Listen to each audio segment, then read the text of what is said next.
This Parsha podcast is dedicated by Doron Levin in loving memory and Lilu Nishmas, his beloved teacher and Torah study partner, Rabbi Avi Cohen, Avram Shalom ben Shlomo David. May his soul be elevated in heaven. A quick programming note. Next week, we will not be having a new Parsha podcast. Why not? Are we giving up finally on the streak of nearly 6 years of not missing a new episode of the Parsha podcast? No. It's just that next week we have the festival of Shavuos, and it falls out on Friday and Shabbos. We have a 2-day festival. And because the festival coincides with Shabbos, the Torah reading on that Shabbos is not the next installment. That's going to be postponed to the following week, and therefore we're going to have a week without a Parsha being read, or the Torah will be read, but not from the Parsha installments. Parshas Naso will be postponed to the following week, and therefore we're not going to have a new Parsha podcast next week, and please God, we will have, with the help of the Almighty, in 2 weeks from now. Now, interestingly, in Israel, where they only have 1 day of the Shavuos festival, so that's only going to be Friday. So next week in Israel is going to be Parshas Naso, and for us it's going to be the festival of Shavuos, and we're going to be a bit unsynchronized with our Israeli brethren for a few weeks.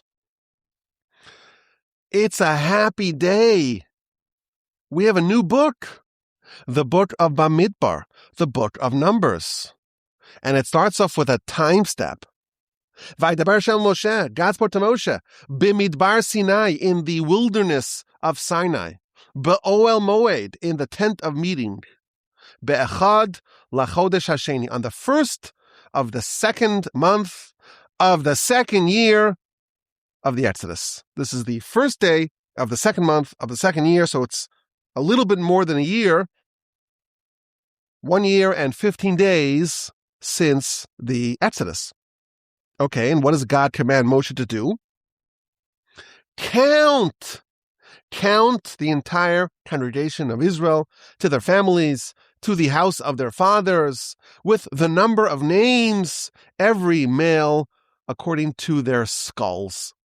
From the age of 20 and up, all of those who are eligible to go to war, count them in their legions, you and Aaron. We have a census. This is not the first census. We've had a few censuses already. We're going to have another census in this very book at the end of the 40 years. And Moshe and Aaron, they are going to be conducting this census. Next verse tells us that they're going to have some helpers. Together with you are going to be the heads of the tribes, the princes of the tribes. And we have the next 11 verses that name these 12 princes. Starts off with Reuven, and the prince of the tribe of Reuven is Elitzur ben Shteur, and then Shimon, Shlumiel ben Surishadai, and so on. Yehuda, Judah, Nachshon ben Aminadav. 11 verses for 12 princes. Why 11 verses only? Why not 12? Because the 2 tribes of Ephraim and Manasseh, who are both from Joseph, they are lumped together in a single verse. Ephraim's prince, Elishama ben Amihud, and Manasseh's prince, Gamliel ben Pdatsur. This is a massive undertaking. The verse tells us that Moshe and Aaron, along with these 12 assigned heads of tribes, they assembled the entire nation and counted them. And they're not only counted as individuals or as members of a tribe, but they're broken down into families. And Rashi tells us that every person had to bring documentation, provenance of their pedigree. How do we know that you're part of this family? How do you know that you're part of this tribe? Show us some documentation. And our sources tell us that this was a 20-day project. It's a massive nationwide effort headed by Moshe and Aaron and 12 princes. Now, if you just stopped over here, you would have some basic questions. Wait a second. Jacob had 12 sons. And if the tribe of Joseph is split into two, that would give us 13 tribes. But there are only 12 princes mentioned. One tribe doesn't have their prince mentioned. It's omitted, the Levites. What's the state of the Levites? More problematically, we're reading a very detailed account of a census done in the wilderness of Sinai more than 3,300 years ago. And all of us have to ask the question, why is this important for us to know? What is the salience of this census? How is it relevant to us? This is arguably the most important question of the Parsha. There's a lot of counting, a lot of numbers, a lot of descriptions of the different positions of the various tribes around the tabernacle. And the Torah must be relevant to us. And we have to ask the question, what's the lesson for us? What's the insight? How is this instructive? So we get the tallies. Tribe of Reuven, 46,500 adult males. Tribe of Shimon, 59,300. Tribe of Gad, 45,650, and so on. Judah, Issachar, all the way to Naphtali, 53,400.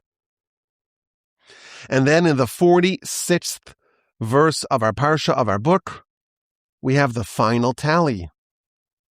Sheish me'os elef, 600,000 and 3,550. It's a smidgen more than 600,000. It's 603,550. It takes to verse 47 to address the elephant in the room. And the Levites were told, verse 47, the Levites, they were not counted. They're not part of this national effort. And then verse 48 and 49, we discover why. God speaks to Moshe. The Levites, don't count them. They're not part of this. What happened is that God told Moshe to gather the whole people. So the entire nation congregates. And God tells them, well, there's 12 names of princes from the 12 tribes who are to help you. Now, Moshe intuited from the fact that there was no representative for the Levites that he shouldn't count the Levites. So all the Levites are there, they're present when everyone's being counted, when everyone has their audience with Moshe and Aaron and the 12 princes, and they're milling about, but they're not being counted. It's an amazing thing. There's a proclamation throughout the camp. Hear ye, hear ye. The entire nation is invited to the central square for a grand census performed by Moshe and Aaron. Bring your pedigree documentation. Everyone gathers their books, makes their way to the center of town. The Levites are there, clutching their documentation, and they're never summoned, and they're not counted.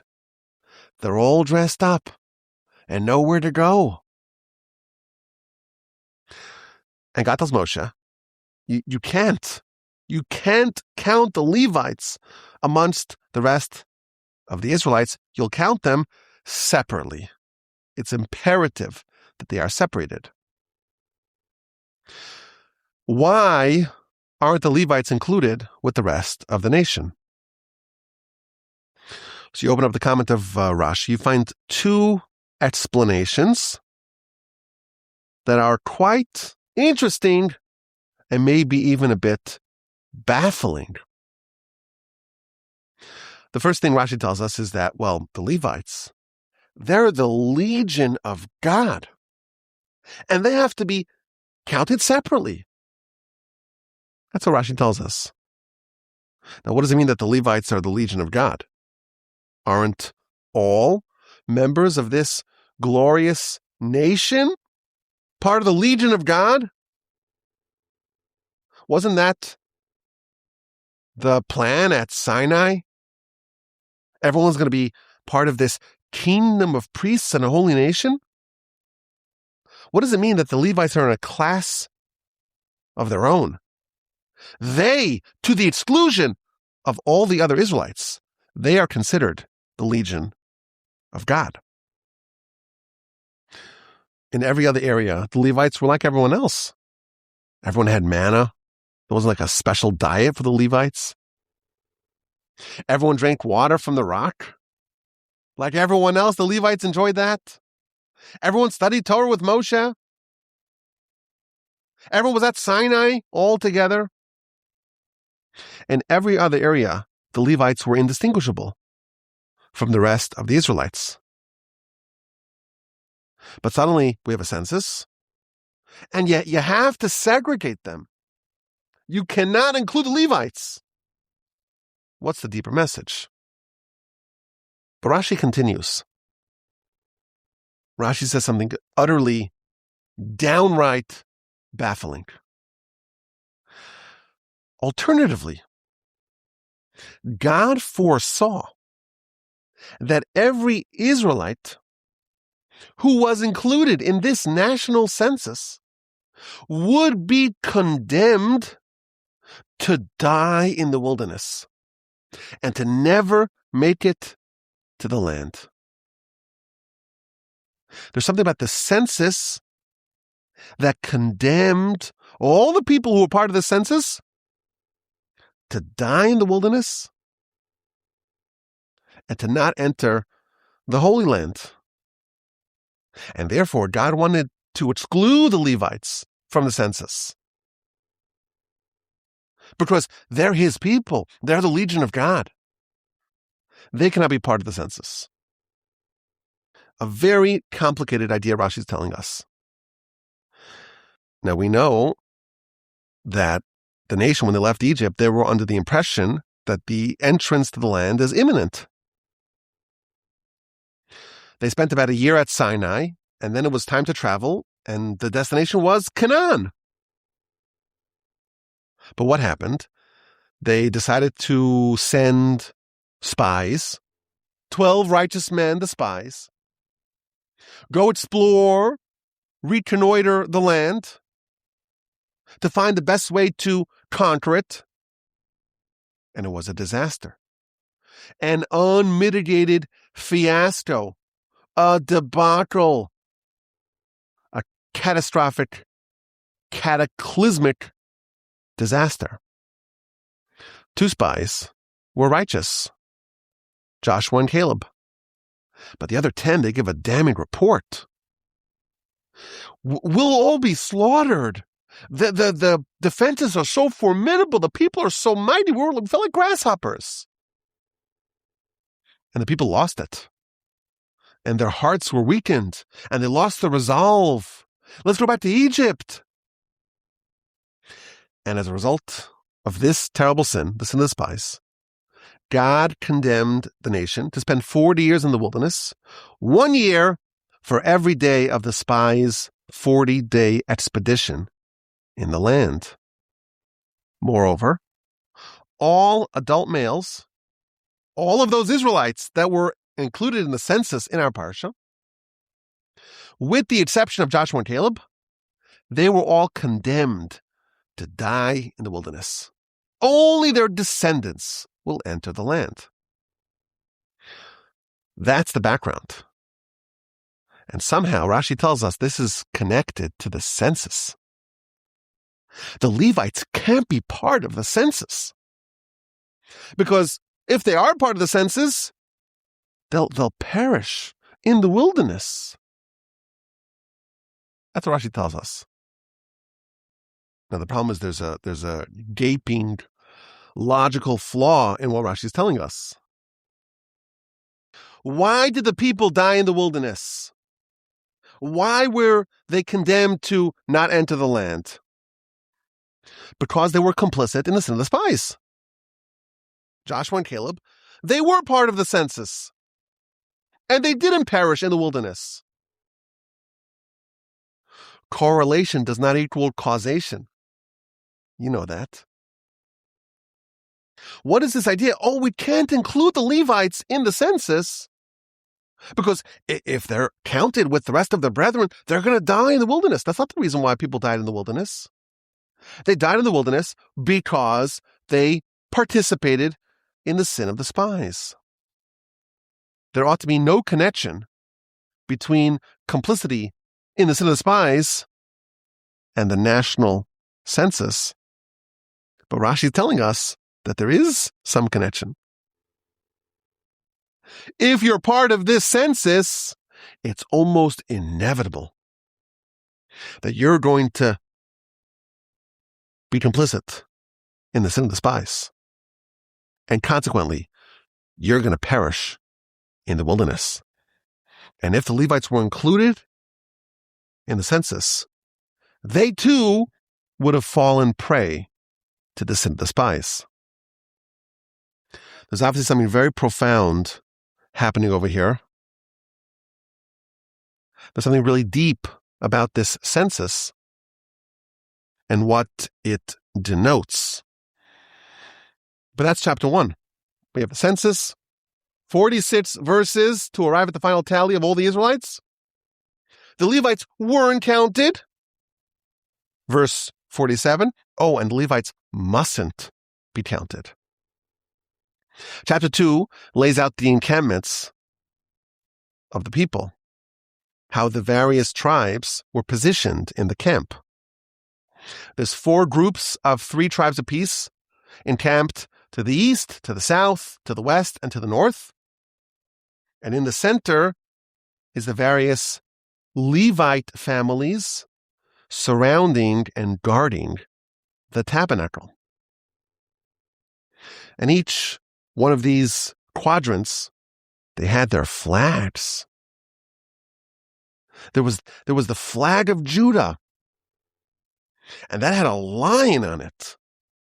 And there was the flag of Issachar, and that had constellations, the sun, the moon, and constellations. And Zevulun. These are the 3 tribes that were to the east. That went first. On Zevulun's flag, there was a ship.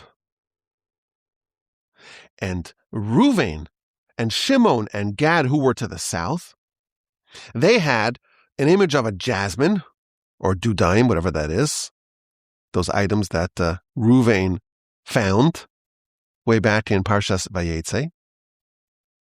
And on the flag of Shimon, there was a picture of the city of Shechem, and on the flag of the tribe of Gad was a battalion, and Ephraim and Menashe, there were pictures of different animals, either an ox or a different animal, a re'em.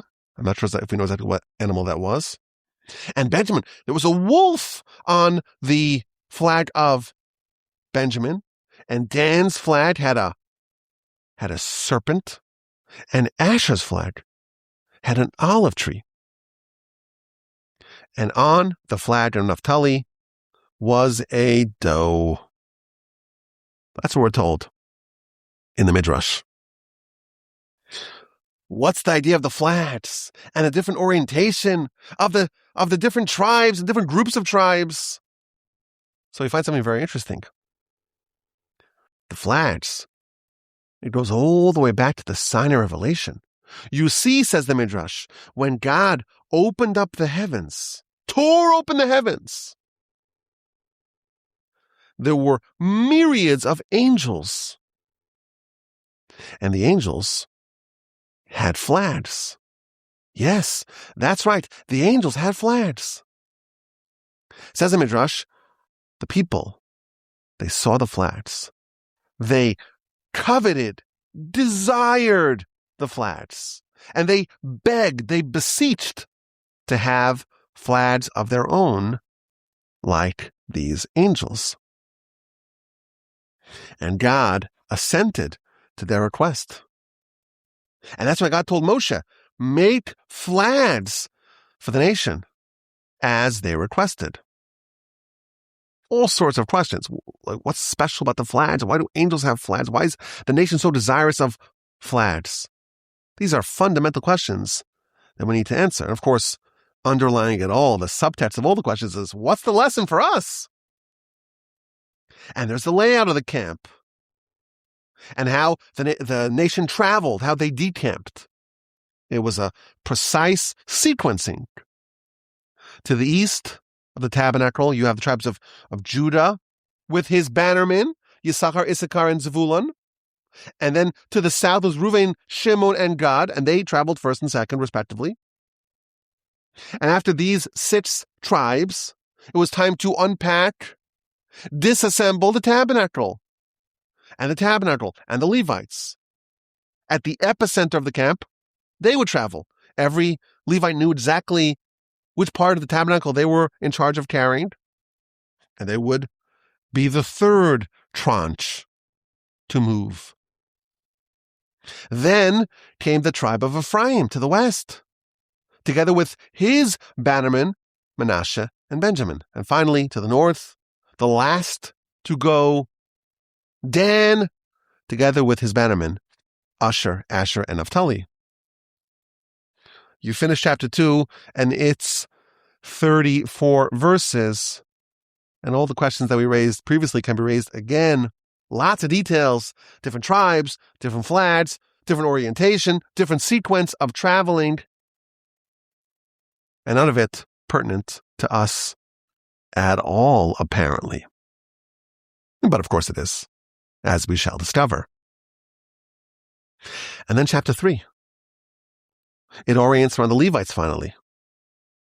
The Levites, they're given the role of guarding the tabernacle, overseeing and managing the tabernacle and its vessels. And the role previously designated for the firstborn will be transferred to the Levites. You see, originally, the firstborn of every family was supposed to be the family's spiritual leader and representative in the tabernacle. But then the Israelites participated in the golden calf, and the plans were changed. From that point forward, the Levites will take that responsibility. But because the firstborn were initially sanctified for that role, when God saved them from Egypt, he sanctified them. They have to kind of buy out their freedom. They have to transfer their sanctity to the Levites. Every firstborn has to find a corresponding Levite to confer his sanctity to. So you have to count the Levites, you got to count the firstborn as well. So there's the census of the Levites. Finally. Now, unlike the Israelites, who are counted from the age of 20, only military age males, the Levites were counted from the age of 1 month. How do you do that? How do you count infants without being a creep? A peeping Tom. So there's the Rashi we like to talk about every year. I always say we want to make it into a bumper sticker. And I look back at my notes. When did I first call this Rashi the bumper sticker Rashi? It was in 2019. So it's the 7th time you're hearing it. The Israelites were counted from the age of 20. The Levites, Shevet Levi, from the age of 1 month. And the verse tells us, chapter 3, verse 16, Moshe counted the Levites, al pi Hashem, as per the mouth of Hashem, ka'asher tzuva, like he was commanded. Rashi is unbelievable. Unbelievable Rashi. Rashi says, Moshe said to God, how am I supposed to count all the infants, all the toddlers? Adults, you could summon them all. They'll all come, and you could count them. It's a doable task. There are suckling infants that are 2 months old, 3 months old, 5 months old. How am I supposed to count them? I'm supposed to enter everyone's tent? Amar lo HaKadosh Baruch Hu. So God said to Moshe, Aseh ata shelcha, you do your job, va'ani eseh sheli, and I will do my job. Don't worry about my job. You do your job, I'll do mine. So Moshe did his job. He went to every tent. Every Levite tent had a visit from Moshe. But before Moshe got to the tent, the divine presence preceded him. And a prophetic voice announced, in this tent, you'll find this and this number of young Levites. And that's why the verse tells us, Al Pi Hashem, it was based upon the mouth of Hashem. Because Moshe, he did the job, but he did it as per the mouth of Hashem. It was done with the prophecy. Maybe one year we'll do a Parsha podcast, a bumper sticker. Do your job and let God do his. I don't know, maybe it's not appropriate to put in the back of the car. I don't know. People put all these messages. Maybe it's not. Maybe we have to switch it. Maybe it's a plaque that we put on the wall. Maybe that's more appropriate. I don't know. What do you think? Let me know. Send me an email. rabbi@wolbigima.com. This is a fascinating idea. Moshe was given an impossible task. Count infants. And God says, well, why are you worried about it? Do your job and I'll do my job. And Moshe did his job and God did his. Now, you and I would read this and say, wait a minute. If anyhow Moshe can't walk into the tent to know how many infants there are in every Levite tent, so Moshe should just stay in the academy or stay in his house, in his tent, and let God prophetically tell him how many Levites there were. It doesn't work like that. Moshe, you have to do your job to the best of your ability. He had to go all the way to the tent. You get to the tent, alas, you can't enter the tent. It's not appropriate for Moshe to barge into someone's tent. Once he did the maximum that he could do, then God gave him the prophecy. You do your job all the way. Let God do his. What does your job include? It includes doing the maximum. You want prophecy? You want a miracle? The prerequisite is first to do the maximum non-miraculous effort. There's no way for Moshe to receive the prophecy while in his own tent. Just like Pharaoh's daughter. Her arm elongated, Rashi tells us. Commentaries say she stretched it out as far as it went. And she did her effort, she did her job. And then her arm elongated, God did his. So the Levites, even the babies, they're counted. And they're swapped with the Israelite firstborn. The firstborn are redeemed. And the Parsha ends with the adult Levites, Levites of prime strength from the ages of 30 to 50, who are in charge of the transportation of the various parts of the mission of the tabernacle. Each family was given a different part of the tabernacle to transport. So it starts off with the family of Kahas. Then again, there's 3 Levite families. Gershon, Kahas, and Merari. It tells us of the transportation of the items of the tabernacle done by the family of Kahas. And next week, it picks up, or next Parsha, it picks up with the roles in the transportation of the tabernacle and its vessels performed by the families of Gershon and Merari. A lot to talk about in the Parsha. A lot of unanswered questions.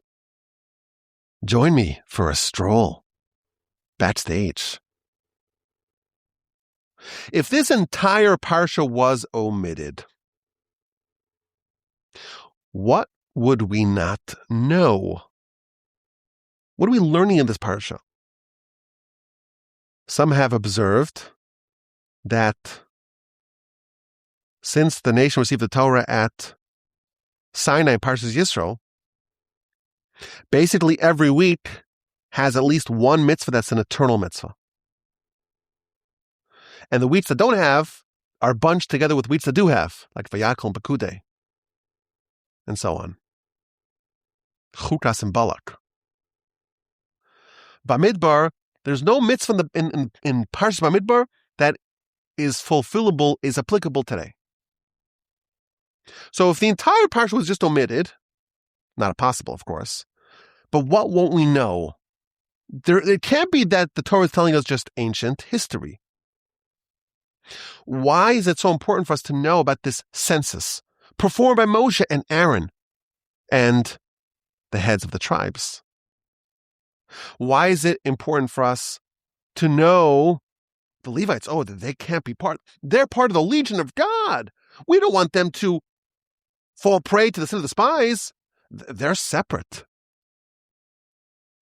Why is it so important for us to know about the flags and the orientation of the nation and the tribes around the tabernacle? We have 146 verses in the Parsha. It's an enormous percentage of the Torah. What's the deeper message? So we're going to suggest an idea. There are two modes of high-level service of God. There's the Israelite mode, and there's the Levite mode. And these two modes are manifested, are portrayed, are personified by the two censuses, the Israelite census and the Levite census. They're both very high level, and they're both phenomenal ways to serve our Creator. But they're different.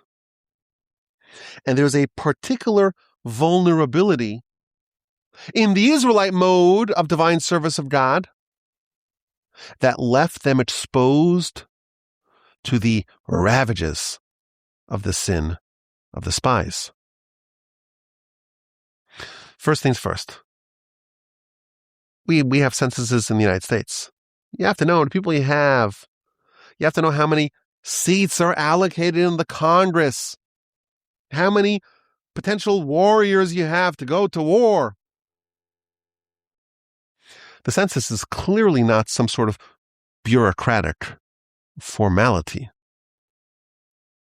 The census is the instruction of a particular mode of divine service. It's the instruction of telling the Israelite how you're supposed to live. And the Torah is very clear.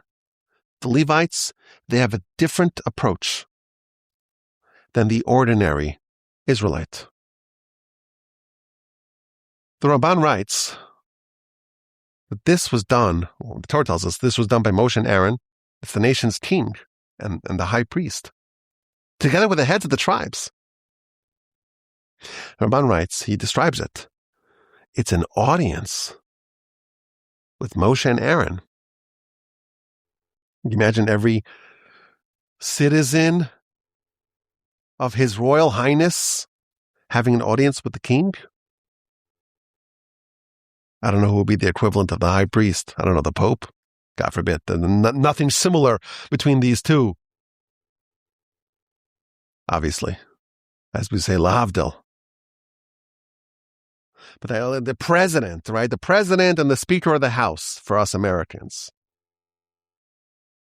And they're meeting every individual. Every individual has an audience with Moshe. Moshe went up to heaven and wrestled the Torah out of the clutches of the angels and pulled the tablets out of the hands of God, as it were. The great prophet who did all the miracles. Everyone is having an audience with him. And you introduce yourself and your family, and you bring the documentation of your pedigree. Moshe, the prophet, the father of all prophets.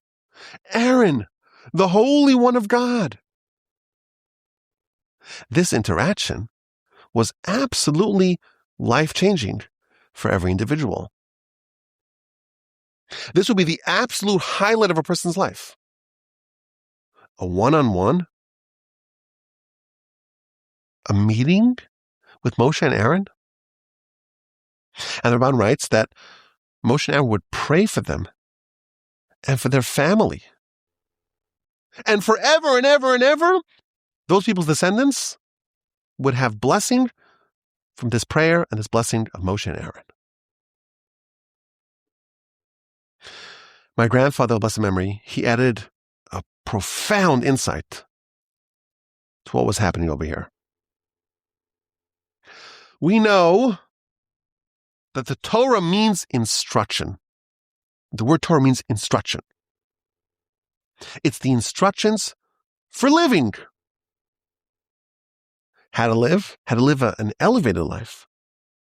How to live a good life. How to live a moral life. How to live a holy life. How to live a refined life. How to live a transcendental life. But we also know that every individual is different. The Almighty did not create a billion interchangeable, fungible, moist robots. Everyone has a different soul. Every soul has a different name. Every soul has a different origin. Every soul has a different root. Every soul is associated with a different letter of the Torah. Every soul has a different mission. So our life responsibility is always going to exist on two fronts. There's the general and generic responsibility that we have. And then there's the individualized responsibility. The mission entrusted to us alone. And the role of the prophet throughout our history, writes the Gaon of Vilna, is to reveal to every individual what their individual mission in life is. There were 603,550 people that merited to have an audience with the greatest prophet of them all, and to be given tailored, bespoke guidance from Moshe. Moshe revealed to them their soul and what's unique about them and how they have a unique role to fulfill and what exactly that is, and how exactly they're supposed to live their lives in service of their Creator. How to fulfill the role that you specifically and your soul specifically was sent here to fulfill. That is what's happening in the census. Moshe and Aaron and the heads of the tribes are taking every individual and every family and giving them a pathway, blazing for them a pathway for how they can fulfill their personal destiny, their personal mission. It's fitting that there are many Hebrew words that can be used to describe to count, to calculate, to enumerate, to count. The word that the Torah employs is se'u, which means uplift.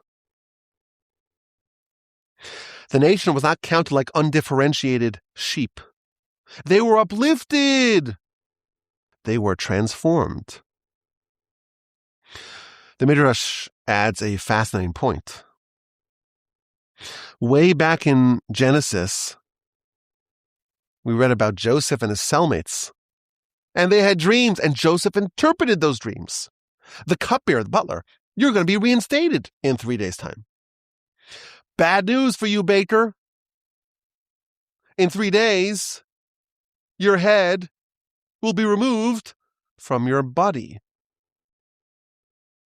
And the Midrash observes that in both of these verses, this is chapter 40 in Genesis, verses 13 and 19, when he reveals both of these prophecies, in both of these verses, Joseph employs the words yisa, which is the same root as uplift.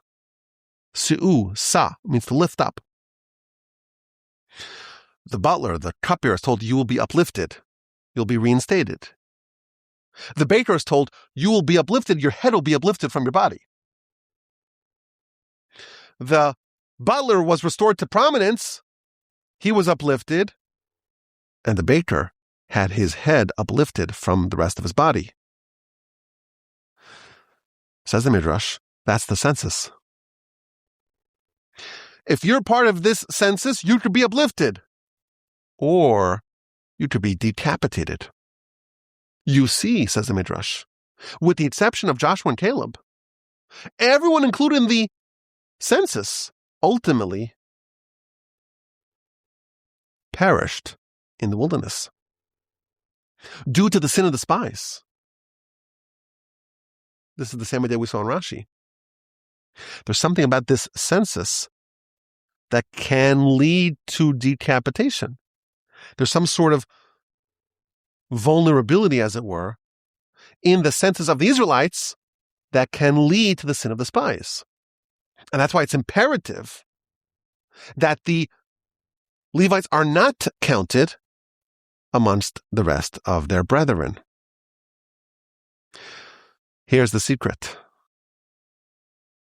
When Moshe met every individual and had an audience with him, what determined what message every Israelite received during their audience with Moshe?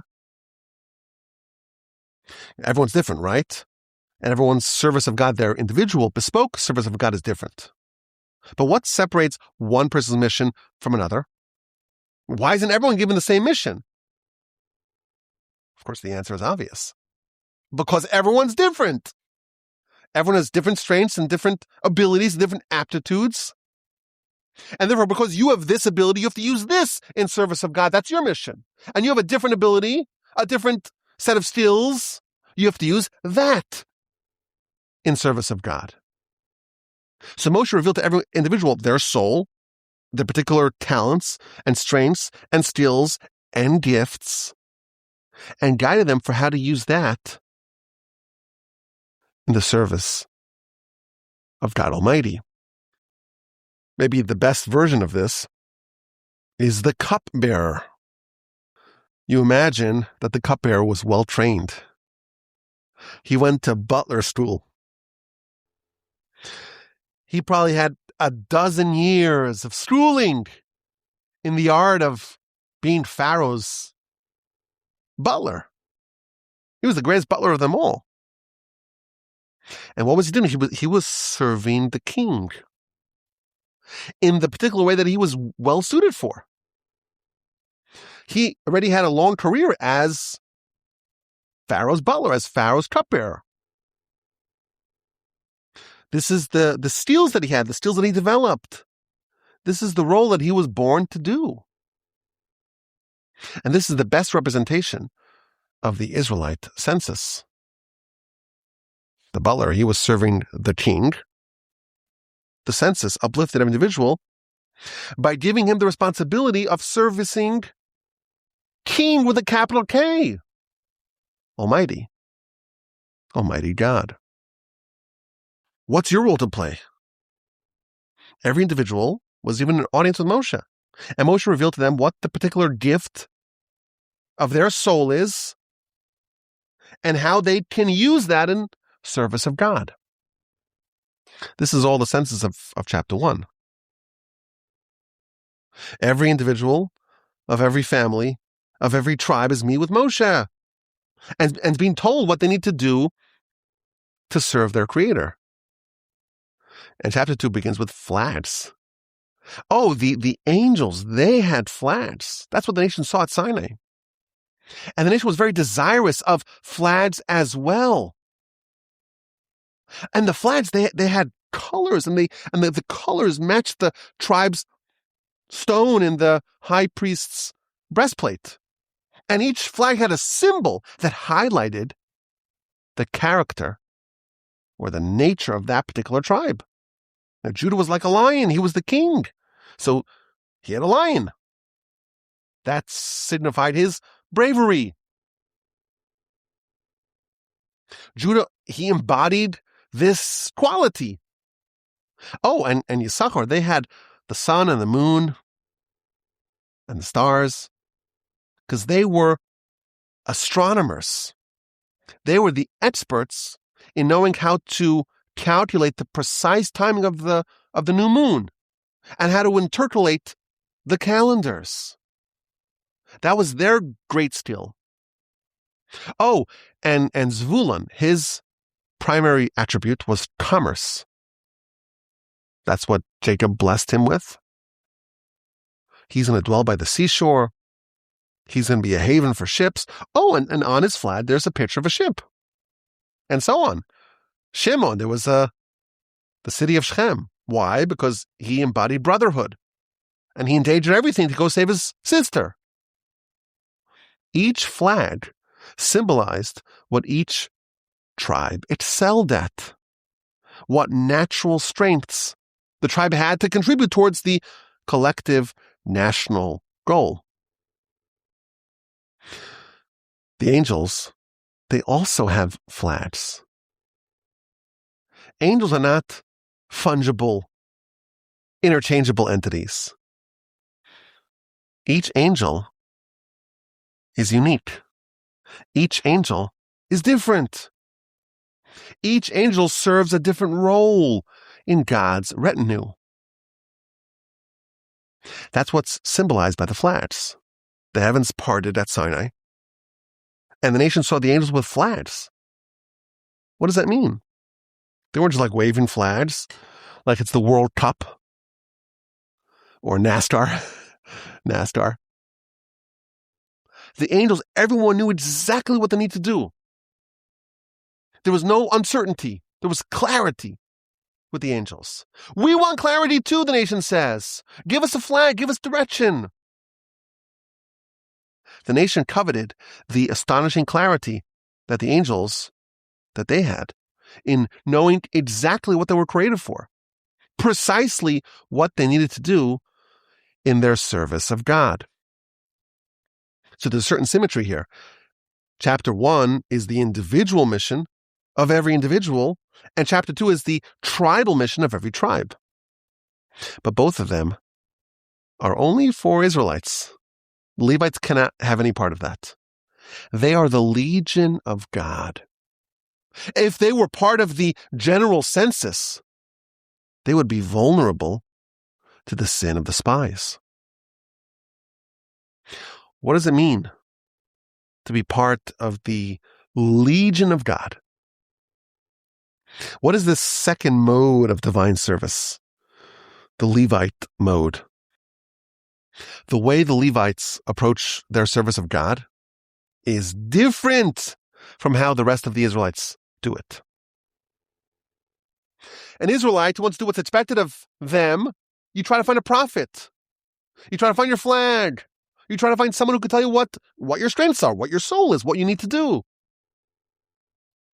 The Levites are the legion of God. Their service of God is not limited to their unique gifts and aptitude.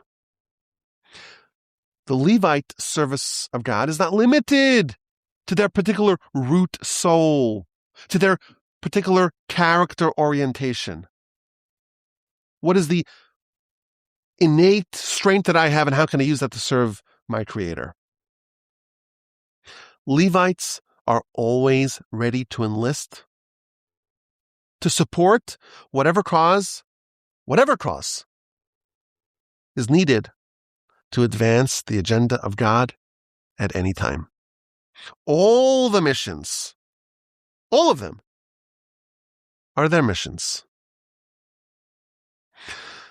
An Israelite has a very difficult job, a tall task. But every Israelite knows that whatever I'm asked to do, I can do. It's all eminently doable. Because I have the aptitude, I have the strength, I have the soul, I have the ability to perform, to fulfill whatever mission the Almighty wants of me. Nothing supernatural is ever asked of an Israelite. The Levites, they're the legion of God.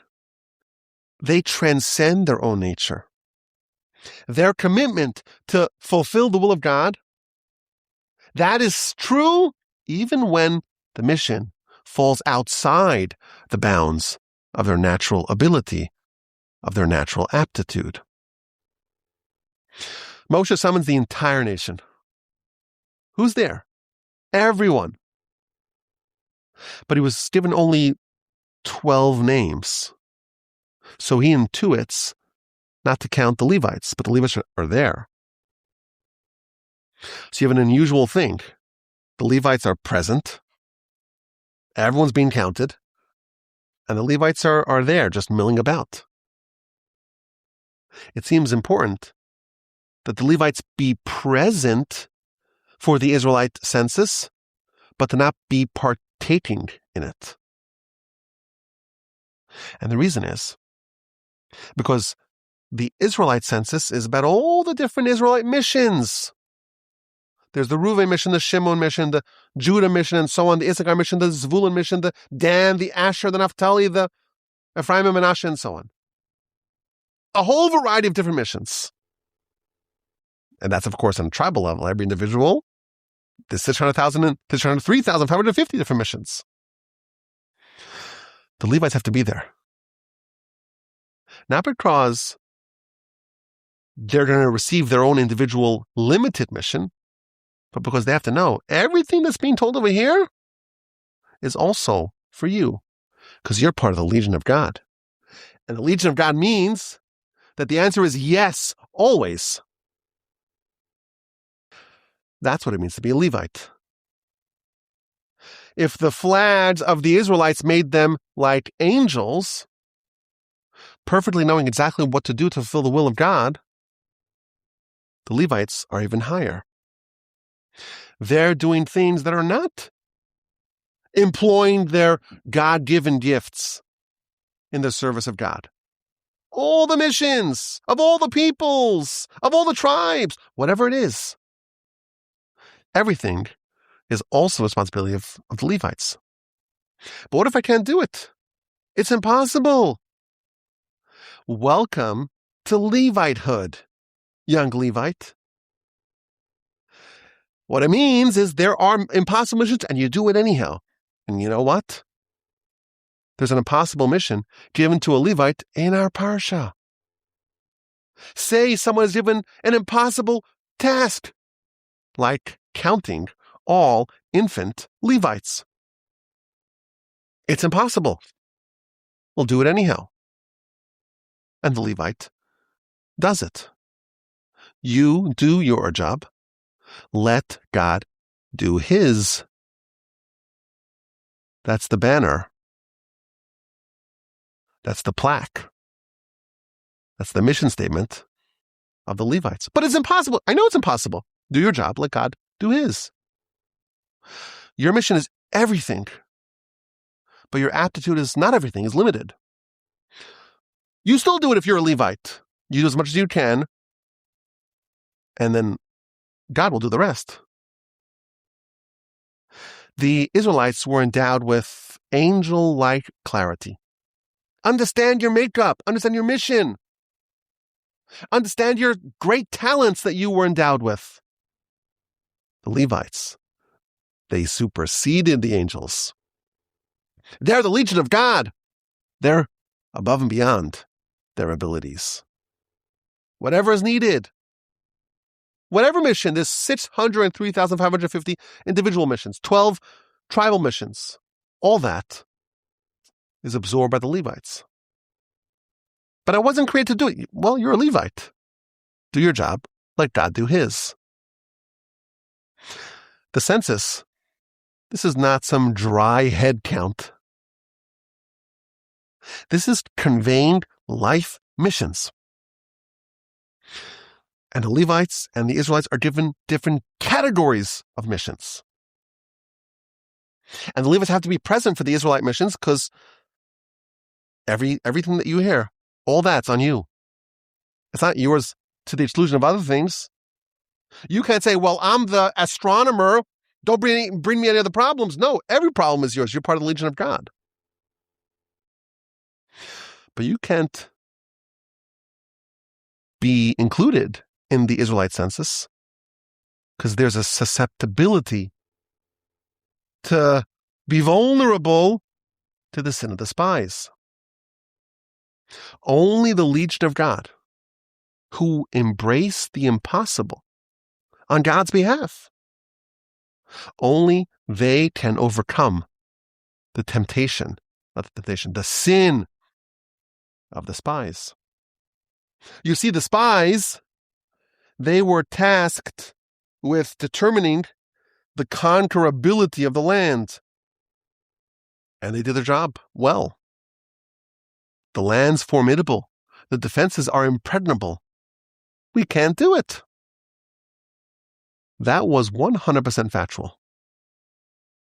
The land was indeed unconquerable by any natural means available to the nation. But two men demurred. Joshua and Caleb, they insisted on conquering the land nonetheless. Wait, it's impossible. So what?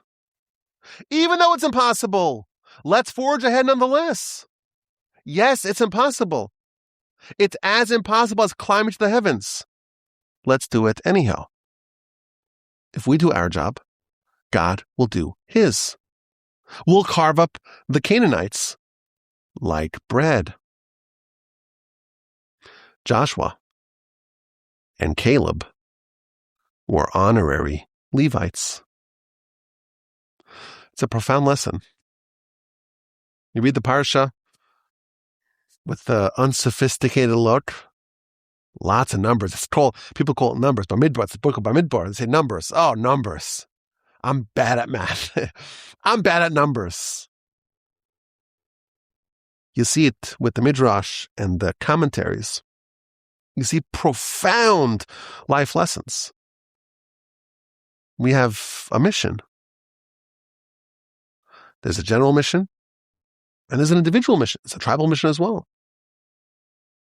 And every individual is given their mission by Moshe based upon their character, their unique abilities, their unique talents, their unique strength, their unique soul.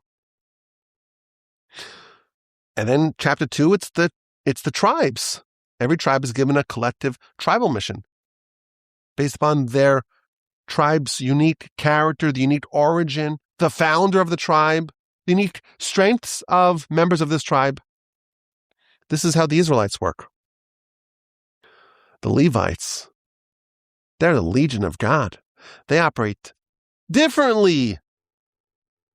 Everything is on their shoulders. Whatever is needed at whatever time, whether or not it is feasible, whether or not it is doable, whether or not it falls into the purview and the ability of their aptitude. They live by the value of, if this is needed, I'm in. My answer is yes. When Moshe, when he summoned help in the aftermath of the golden calf, who was loyal to God? All the Levites joined him. Members of the Legion of God. And if you do 100%, God will take care of the rest. The census was uplifting. Every Israelite was given their mission in their unique audience with Moshe and with Aaron. They were made like angels. Just as angels are created to serve God and serving God exactly in the manner in which they were created, that's what the nation received. But the Levites, they were even higher. And Joshua and Caleb, they show us that even non-Levites can become honorary Levites. The path of the Levite is open for all. I thank you for listening to this edition of the Parsha podcast. I hope you have a wonderful day, a magnificent week, a fantastic, splendid Shabbos, a fantastic and splendid Shavuos. Please God, we're going to talk again, not next week, because next week is the festival of Shavuos, and we will not be having a Parsha next week, so we're not having a Parsha podcast, but please God, with the help of the Almighty, we'll talk to you again for next Parsha. My email address is rabbiwolbe@gmail.com.